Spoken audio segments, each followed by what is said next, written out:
Yesterday, March 6, we had a 35.9% positivity rate with some 723 Jamaicans testing positive for the coronavirus. Let that sink in. Let it sink in that that positivity rate means that our hospitals are going to come under pressure, significant pressure. Let it sink in that our public health workers, our nurses, our doctors are going to find it very difficult to cope with those who come in and need medical care. Let it sink in that it means longer waits. It means persons having to suffer for longer periods before they can get a bed. And generally speaking, a health system that is going to experience significant stress and fatigue. Ladies and gentlemen, Jamaicans, the truth is we're not trying hard enough. I accept that the government has a responsibility. But let us be clear, a lot of the spread that is taking place in this country is because too many of us are ignoring the need for personal responsibilities. I just drove through Halfway Tree, and for every one person I saw in the center, only 10% were wearing their mask. That's 1 in 10. That's not good enough. It must sink in to all of us that the government alone, the public health system alone, our nurses, our doctors alone, the cabinet of Jamaica alone cannot address this virus and its spread and the consequences that it will have on our people. It must sink in that 723 persons in one day, and more importantly, over 3 out of every 10 persons tested are positive, means that corona is right across the length of our population. It must sink in that if you continue to have the parties, the drink-ups, if you continue to ignore the protocols around gatherings, and you congregate and you don't wear the mask, then the chances of your getting the coronavirus are real, and the probability is increasing. And when you get to the hospital, the chances of your getting a bed is going to become less and less. Jamaicans, people will die. It's as simple as that. I am sorry if some persons are offended by this straight and plain talk, but I believe that it is very important that all of us appreciate and understand the consequences of our action.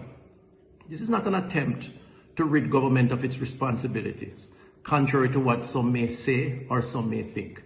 The truth is, we do not have enough policemen or soldiers to police every shop in Jamaica, to police every beach in Jamaica, to look over every single individual in this country. And it is downright unfair for persons to blame our public health officials, our public health team, our doctors and our nurses when they cannot get through at the hospital because they are there because they went to the party that they should not have gone to, or to the beach or the funeral that they shouldn't have congregated at, and have picked up the virus, and then they expect the government or the public health system to solve the problem.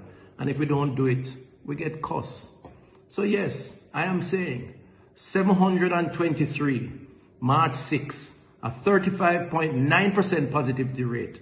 I really hope that will sink in. And it will sink in our consciousness to help us to understand the importance of personal responsibilities. You know, in many countries throughout the world, there is total lockdown when you have spread of this kind. This country, this government took the decision that people have to work. They have to go about their business. It is possible without spreading the virus if they obey the protocols. I say to you, too many of us are not. So 723 is a defining moment for us. And yes, I'm saying, let it sink in. And hopefully, in sinking in, many of us will understand why it is that we need to do better. We will continue to do what we must. as a public health system, as a government. We will work hard to provide the beds, to ensure that the doctors are alert, to ensure that you get triaged or looked after when you turn up. But the reality is there's so much and no more of us. There's so many beds and no more beyond a certain point.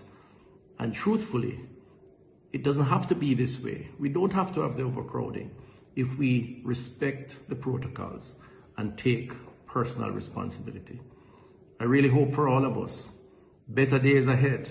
I believe there will be better days ahead. The vaccines are expected to arrive tomorrow and others to come later on.